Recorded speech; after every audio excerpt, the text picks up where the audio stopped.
So spring break, it's going to be here in just a few short weeks, and let me tell you, it's not too late to find that perfect vacation. So this morning we've got travel expert Jeanenne Tornatore with some affordable spots, including a few within driving distance, so you don't always have to buy a plane ticket. Good morning. Good morning. Thanks for coming in today. Great to be here. You know all the good travel spots. Yes. So take us through some of them for spring break. Well, it's getting close. So, and a lot of people don't want to have to buy a plane ticket at this Yeah. point. They're like, I don't have a plane ticket, but I want to go somewhere.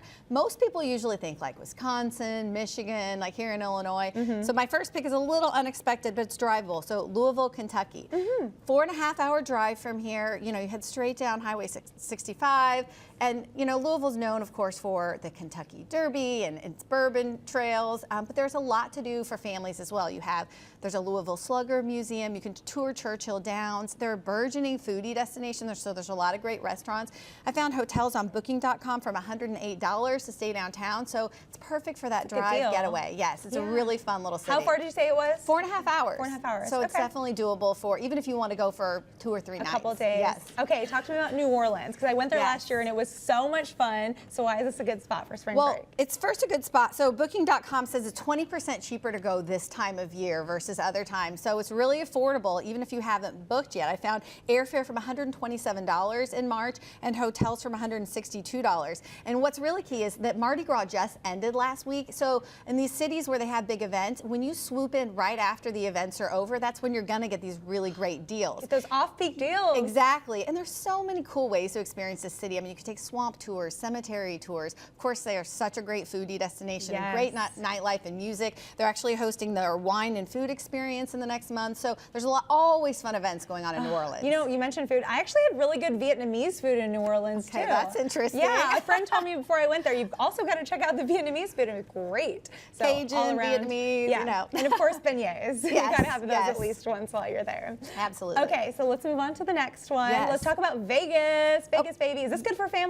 You know, you can have a different take on Vegas than you might expect. Now, Booking.com says this is 25% cheaper this time of year, so we included it. It's a great deal. I found airfare from $146. Now, here's the key. If you want to go with families, you stay in Lake Las Vegas. It's not off this completely different world than the Strip. It's within Las Vegas. It's actually in Henderson, Nevada, just outside of Vegas, but it's a beautiful big lake, and you have a lot of big resorts like the Westin Resort and Spas there. I found rates there from $92 a night. Wow. It's a 5-star property, so you've got, you know, championship golf courses and pools. It's just a beautiful outdoor, you know, scenic area.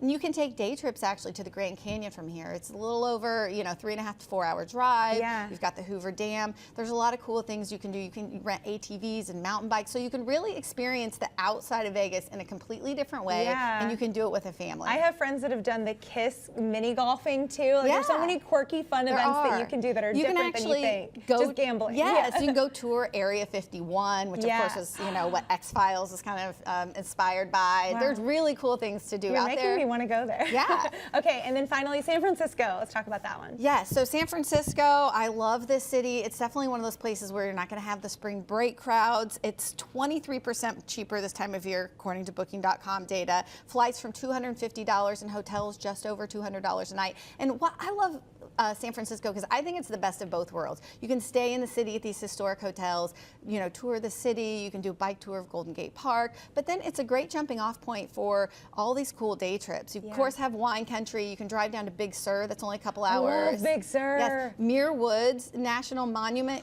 You can walk amongst 2,000-year-old redwood trees. It's literally 30 minutes outside the city. So people don't realize there's so much just outside of San Francisco too. That it doesn't even just have to be the city, right? Exactly. You're making me want to go to all these places. You've just re-inspired my travel spirit. Thank you so much. Well, if you guys want more details on these trips, check out tornatoretravels.com.